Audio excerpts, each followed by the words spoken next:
அன்பு வணக்கம்.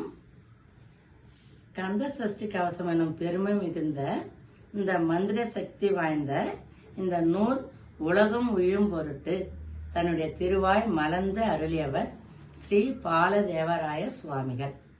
அந்த கந்த சஷ்டி கவசத்துல முதல் 2 வரைகளுக்கு அடியன் பொருள் கூறப்போறேன். சஷ்டியை நோக்க சரவண பவனார் சிஸ்டரு குதவும் செங்கதிர் வேலோன்.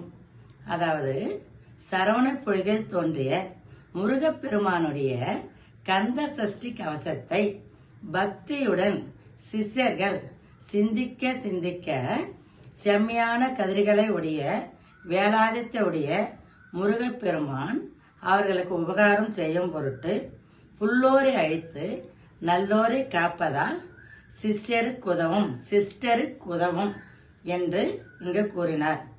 அதனாலதான் துஷ்ட கிரகம் நிஷ்ட பரிபாலனம். அடுத்து சஷ்டியை நோக்க சரவண பவனார்.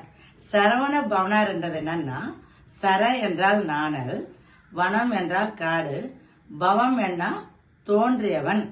நாணல் பொருட்கள் காடு போல் சுயப்பட்டுள்ள சரவண பொய்கையில் தோன்றியவன் என்பதை குறிக்கதான் சரவண பவன். அததான் அழகா அதை சொல்ற பாருங்க. முதல்ல 2 வரிகளை சஷ்டியை நோக்க சரவண பவனார் சிஸ்டரு குதவும் சிங்கதிர் வேலோன். அடுத்த பதிவுல அடுத்த வரிகளுக்கு அடியன் பொருள் கூறுறேன். நன்றி, வணக்கம்.